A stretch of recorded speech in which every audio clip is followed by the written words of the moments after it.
하나님 말씀은 신약성경 마태복음 24장입니다.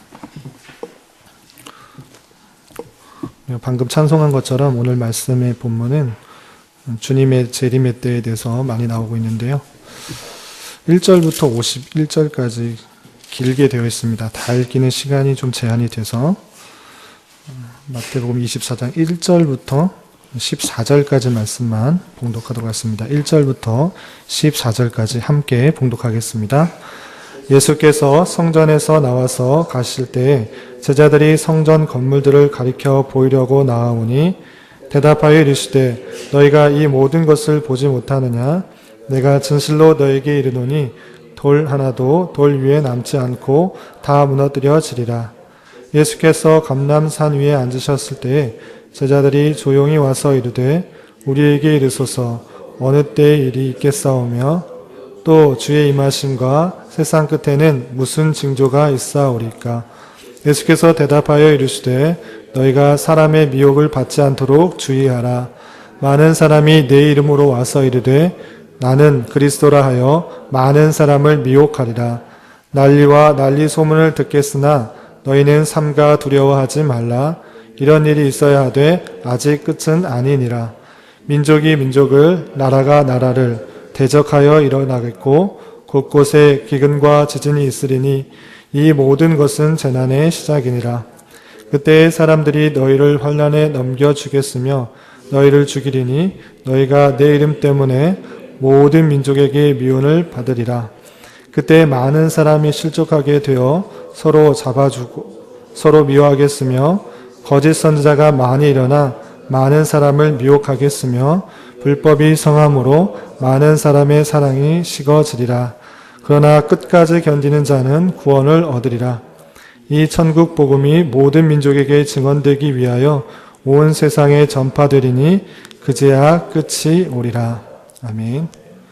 이 시간에도 여기까지 나오신 여러분들 위해 하나님의 크신 은혜가 함께하기를 진심으로 기원합니다.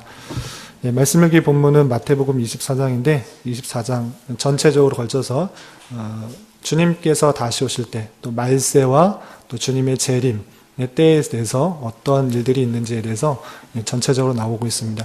이 말씀을 통해서 우리가 말세의 때에서 어떻게 삶을 살아가야 되는지 좀 교훈받고 또 다짐하는 그런 시간이 되었으면 좋겠습니다. 먼저 1절에서 보면 이렇게 시작하고 있습니다. 예수께서 성전에서 나와서 가실 때에 제자들이 성전 건물들을 가리켜 보이려고 나아오니 하면서 예수님께서 성전에서 여러 가지 전화 사건들과 바리새인과 서기관을 꾸짖으신 이후에 성전에서 제자들과 함께 나오게 됩니다. 그리고 성전에서 나올 때 제자들이 이 성전이 어떻게 될 것인가 예수님께 묻게 되고요. 그러할 때 예수님께서 이러한 말씀을 하시게 됩니다. 2절에서 보면 대답하여 이르시되 너희가 이 모든 것을 보지 못하느냐? 내가 진실로 너희에게 이르노니 돌 하나도 돌 위에 남지 않고 다 무너뜨려지리라. 헤롯이 자신의 인기를 위해서 다스림을 평안하게 하기 위해서 다시 지었던 그 성전, 그 화려하게 보이는 그 성전도 돌 위에 돌 하나 올려지지 않고 다 무너뜨리게 될 것이라는 것을 말씀하고 있습니다. 다시 3절에서 보면 그때 이후로 성전에서 나와서 감람산 위에 올라가서 제자들이 다시 예수님께 조용히 묻습니다. 이때가 언제입니까? 주님께서 임하심과 세상 끝에는 어떤 징조가 있고 또 이 성전이 무너질 때는 언제입니까? 이렇게 조용히 묻게 됩니다.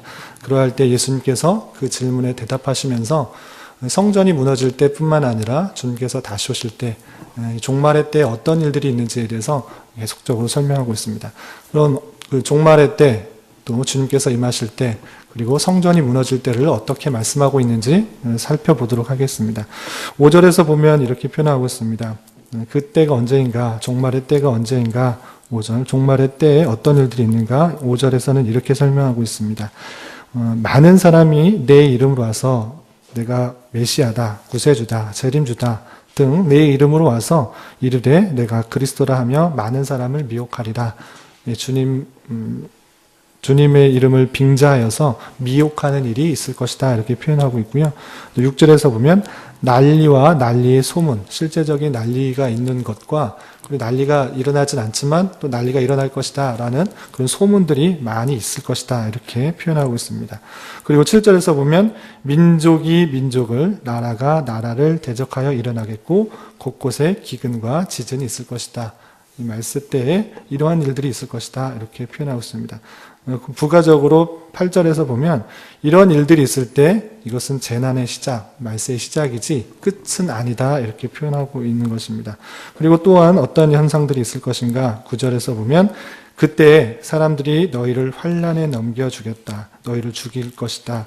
너희가 내 이름 때문에 모든 민족에게 미움을 받게 될 것이다. 10절에 계속해서 그때 많은 사람이 실족하게 되어 서로 잡아주고 서로 미워하는 일이 있을 것이다. 11절에서도 거짓 선지자가 많이 일어나 많은 사람을 미혹하겠다 표현하고 있습니다. 12절에서도 불법이 성하는 일이 있을 것이고 많은 사람의 사랑이 식어질 것이다 이렇게 표현하고 있는 것입니다. 그런데 이런 것들이 아까 말씀드린 것처럼 시작, 종말의 시작으로 표현하고 있고요. 끝은 어떻게 올 것인가 14절에는 이렇게 표현하고 있습니다. 이 천국 복음이 모든 민족에게 증언되기 위하여 온 세상에 전파되리니 그제야 끝이 오리라. 여러 가지 난리와 소문들, 또 민족이 민족, 나라와 나라가 대적하는 일들, 기근과 지진 같은 것들이 일어났을 때 말세가 시작되었다라고 이해된 것이고요. 그런데 끝은 복음이 온 세상에 전파되어서 하나님의 택하신 백성들이 주님의 말씀을 듣고 주께 돌아오는 그런 일들이 있은 후에 그 끝이 올 것이다 라고 표현하고 있습니다. 이러할 때 우리가 이 말세를 이해하는 방식을 잘 이해해야 되는데 이 말세를 어떻게 이해해야 되는가? 이 시간이 한순간으로 보는 것이 아니고 한 시점으로 보는 것이 아니고 주님께서 오심으로 말미암아 종말이 시작된 것으로 우리는 이해해야 될 것입니다. 그래서 민족이 민족을, 나라가 나라를 대적하고 곳곳에 기근과 지진이 일어나는 것, 그리고 수많은 사람들이 자신이 그리스도다라고 미혹하는 것, 그런 것들이 주님 이후로부터 계속적으로 이르는 사건으로 이해해야 될 것이고 우리가 지금 정말 말세를 살고 있는 사람이다. 그런데 그 끝은 언제인가? 모든 민족에게 복음이, 천국 복음이 증언되어서 하나님의 택하신 백성이 주께로 돌아온 그때가 종말로 이해하면 될 것입니다. 그러한데 특별히 이 성전, 아까 말씀드린 성전 건물이 다 무너지게 되는 때가 언제인가를 15절부터 28절까지 설명하면서 이 성전이 무너지게 될 때 그 얼마나 심한 그런 긴박하고 심한 핍박과 환난이 있을 것인가를 설명하면서 그러한 것처럼 주님의 임하심도 주님의 그 말세의 재림의 때, 말세 중에서도 말세 지말의 재림의 때 얼마나 긴급하고 또 재난이 있을 것인가, 환난이 있을 것인가를 설명하고 있습니다. 15절에서 보면 이렇게 표현하고 있습니다. 그러므로 너희가 선지자 다니엘이 말한 바 멸망에 가져간 것이 거룩한 곳에 선 것을 보거든. 16절 그때 유대에 있는 자들은 산으로 도망할지어다. 17절 계속해서 쭉 읽어보면 지붕 위에 있는 자는 집 안에 있는 물건을 가지러 내려가지 말며 밭에 있는 자는 겉옷을 가지러 뒤로 돌이키지 말지어다. 그날에는 아이벤 자들과 젖먹이들에게 화가 있을지어다. 너희가 도망하는 일이 겨울에나 안식일이 되지 않도록 기도하라. 이는 그때 큰 환난이 있겠음이라. 창세로부터 지금까지 이런 환난이 없었고 후에도 없으리라. 이것은 1차적으로 예루살렘에 임하게 될 환난에 대해서 말하고 있습니다. 주님께서 살아계실 때, 지금 말씀하실 때는 AD 한 30년경 되는데 실제적으로 AD 66년부터 70년까지 여기 여러분들 말씀일기 설교 노트에도 있는데 그때 당시 어떠한 그 비참한 일이 있었는가? 로마의 침공이 있었고요. 그것으로 말미암아 유대인 사이에서도 내전들이 일어나서 서로를 죽이는 그런 일들이 있었습니다. 그래서 기록에는 100만 명 이상이 죽게 되는 그런 일이 있었다라고 역사 기록에 있는 것을 살펴볼 수 있습니다.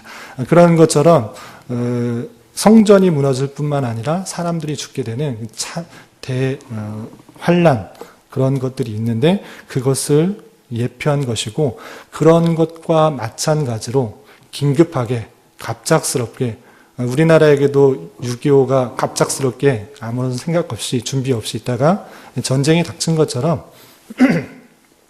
유대인들에게도 이 성전이 갑작스럽게 무너지게 되는 일이 있었고 서로가 서로를 죽이는 그런 대참사 가운데 그런 환란이 있었던 것을 예고하시면서 이것과 마찬가지로 주님의 임함도 갑작스럽게 일어나게 될 것이다 이렇게 표현하고 있는 것입니다.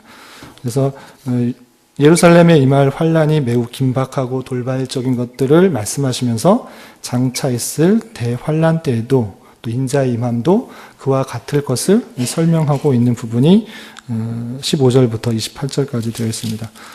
그리고 이제 그 환란, 그 말세의 징조들에 대해서 어떤 일들이 있는지 쭉 말한 다음에 29절부터 31절까지는 위기의 절정, 그러니까 주님께서 실제적으로 어떻게 임하실 것인지를 구체적으로 설명하고 있습니다. 29절을 보면 이런 표현이 있습니다.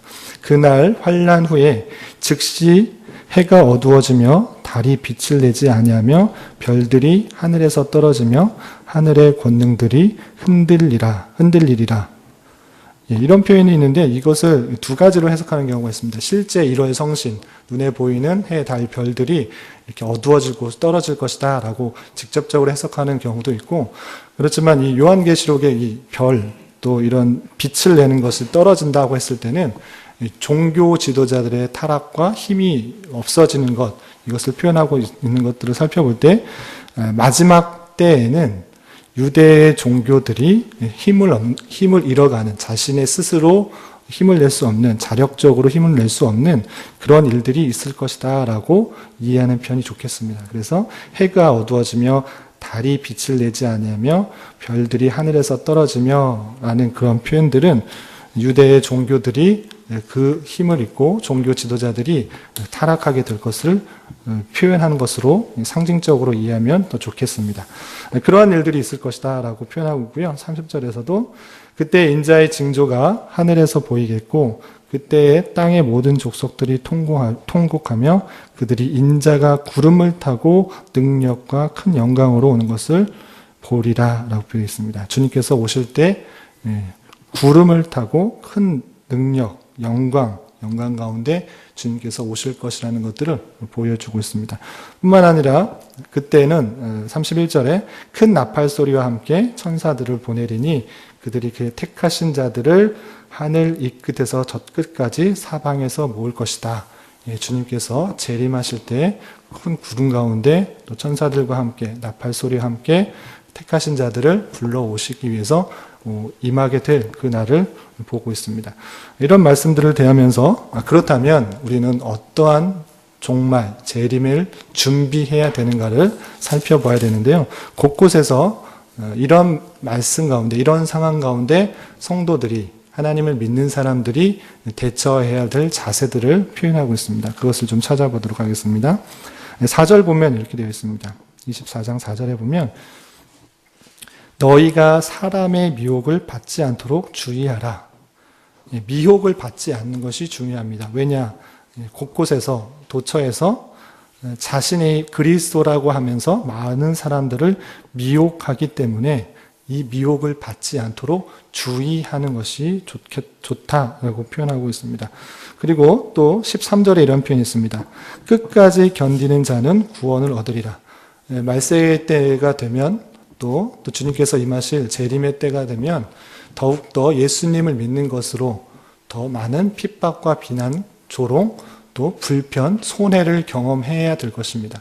그런 것들이 경험하지 않으려면 세상과 동화되어야 되고 말씀을 지키려고 살아가려고 하면 불편한 것도 많고 핍박도 많이 받고 또 모욕도 많이 받을 것이고 또 곳곳에서는 믿는다는 이유만으로 죽임을 당하는 일이 있을 수 있는 것입니다. 그러할 때 그런 고난과 환란이 있을 때 끝까지 하나님을 믿는 믿음을 가지고 견디라. 그렇게 견디는 자는 구원을 얻을 것이다 라는 표현들이 있습니다. 또 23절에서 보면 이렇게 표현하고 있습니다. 그때에 여러 가지 환란과 어려움이 있을 때에 사람이 너에게 말하되 보라 그리스도가 여기 있다 혹은 저기 있다 하여도 믿지 말라. 24절에서도 거짓 그리스도가들과 거짓 선지자들이 일어나 큰 표적과 기사를 보여 할 수만 있으면 택하신 자들도 미혹하리라. 그렇기 때문에 그리스도가 여기 있다 저기 있다 환상과 기적 표적과 기사 이런 것들을 볼지라도 믿지 말라라고 하고 있는 것입니다. 왜냐하면 주님께서 물론 환상과 기사와 이적으로 행하실 수 있으시지만 사탄도 그러한 능력으로 보이면서 믿는 사람도 미혹하는 역사가 있기 때문에 우리는 주의해야 되는 것입니다. 말씀 안에서 모든 것들을 분별할 수 있어야 되는데 분별하지 못한다면 그런 것들에 주의해라 하는 표현에 우리는 받아들여서 조심해야 될 것입니다. 그리고 26절에서도 이렇게 표현하고 있습니다. 사람들이 너에게 말하되 보라 그리스도가 광야에 있다 하여도 나가지 말고 골방에 있다 해도 믿지 말라. 이때 말세가 되고 또 주님의 재림의 때가 오면 주님께서 실제적으로 오시는 증거들도 있지만 자신이 그리스도다 미혹하면서 이쪽에서 나타났다 이쪽에서 나타났다 하는 것들이 있을 텐데 그런 것들을 믿지 말라 이렇게 표현하고 있는 것입니다. 그럼 주님께서는 어떻게 오시는가? 27절에 번개가 동편에서 나서 서편에까지 번쩍임 같이 인자의 임함도 그러하리라. 다른 성경의 표현에 의하면 주님께서 도둑같이 임하신다. 아무도 모르게 갑작스럽게 임하실 것이다. 오늘 27절의 표현에서는 번개와 같이 동편에서 나서 서편까지 번쩍임 같이 인자의 임함도 갑작스럽게 임하게 될 것이다 라고 표현하고 있는 것입니다. 서로 온다 이렇게 계속적인 소문과 또 미혹들이 있을 것이지만 그런 것에 현혹되고 미혹되지 말아야 될 것이다 이렇게 표현하고 있습니다. 그렇다면 주님께서 갑작스럽게 오기 때문에 우리는 아무것도 준비하지 않는 것인가? 그런 것이 아니고 맡겨진 일들에 있어서 충성을 다하고 또 주님께서 오실 날들을 기대하며 준비해야 될 것을 여러 군데 표현하고 있습니다. 무화과 나무에서 배울 교훈에 대해서 32절부터 쭉 그런 것들을 설명하고 있는데요. 핵심적으로 보면 33절에 이런 표현이 있습니다. 32절부터 보면 무화과 나무의 비유를 배우라. 그 가지가 연하여지고 잎사귀를 내면 여름이 가까운 줄을 아나니 이와 같이 너희도 이 모든 일을 보거든 인자가 가까이 곧 문 앞에 이른 줄 알라. 여러 가지 상황을 보고 주님께서 오시는 것들이 멀지 않았구나. 그때가 정확하게 언제인지는 알지 못하고 또 여러 사람들이 미혹하긴 하겠지만 이런 상황들을 보면서 주님께서 오실 날이 멀지 않았구나를 먼저 생각해야 될 것이다. 그때는 누구만 아는가? 오직 아버지만 안다. 이런 표현이 있습니다. 36절. 그 날과 그때는 아무도 모르나니 하늘의 천사들도 아들도 모르고 오직 아버지만 아느니라. 그렇기 때문에 주님께서 언제 온다라고 말하고 있는 시한부 종말론이나 어떤 때를 말하고 있는 그런 모든 것들은 이단이라는 것들을 알고 그때가 언제인지 확실하지 모르는 자세로서 우리에게 주어진 일들을 늘 깨어서 바라고 준비하고 또 대비해야 되는 것입니다. 그런 표현이 42절에 있는데요. 42절 그러므로 깨어있으라 어느 날에 너희 주가 임하는지 너희가 알지 못함이라. 44절에서도 이러므로 너희도 준비하고 있으라 생각하지 않은 때 인자가 오리라 라고 표현하면서 하반절에는 집을 맡겨준 사람에게 집주인이 언제 올지 모르니까 잘 대비하고 있어라 라는 그런 비유의 말씀들을 하고 있습니다. 이런 말씀을 대하면서 종말의 때에 살고 있는 또 재림의 때를 기다리는 성도로서 어떠한 삶을 사는가, 주님께서 언제 오실는지는 오직 주님만이 아십니다. 그럼에도 불구하고 이 세계를 바라볼 때 종말의 때를 살고 있고 또 그 날이 주님께서 오실 날이 멀지 않았구나를 생각하면서 우리에게 맡겨진 일들을 최선을 다하면서 살아가는 것입니다. 정말 주님께서 내일 오신다라고 했을 때 우리가 생업을 다 놔두고 주님 교회당에 모여서 기도하고 회개하고 이러는 것이 아니라 주님께서 원하시는 것은 어느 때 오실는지 모르지만 맡겨진 일들을 최선을 다해서 주어진 일들을 잘 감당하고 있는가, 달란트 비유를 통해서 보신 것처럼 맡겨진 달란트를 맡기고 돌아간 주인이 언제 오실지 모르지만 그 달란트를 가지고 최선을 다하고 있는가를 하나님께서 보신다 이렇게 생각해야 될 것입니다. 그래서 그 날이 언제일지 모르는 자세로서의 성도의 삶은 주님께서 오늘 오시든지 내일 오시든지 알지 못하지만 내게 맡겨진 일들을 최선을 다해서 감당하는 것이 필요할 것이다. 그리고 주님을 믿는 그런 삶이 핍박과 탄압, 또 모욕과 조롱, 심지어는 죽임을 당하는 일일지라도 끝까지 견딤으로써 주님의 구원을 받는 성도로서의 삶을 살아가야 되겠다라고 할 수 있습니다. 하루하루의 삶이 또 힘들고 어려울지라도 주님께서 오실 날을 기대하면서 맡겨진 일들을 잘 감당할 수 있는 저와 여러분이 되시기를 주님의 이름으로 부탁을 드리겠습니다. 기도하겠습니다. 하나님 아버지, 오늘 말씀을 통해서 말세와 또 최후의 심판의 날에 가까이 올 때 어떠한 일들이 있을지에 대해서 교훈받았습니다. 때로는 무섭고 두려운 일들이지만 미리 알고 경고를 받은 자로서 담대하게 주어진 길을 가게 하여 주시고 여러 일들과 사건들에 대하여 미혹되지 않고 우리에게 맡겨진 일들을 충성되게 잘 감당하는 자 되게 하여 주시옵소서. 주님, 나라와 민족을 위해 기도합니다. 대통령 선거를 얼마 남지 않게 두고 있습니다.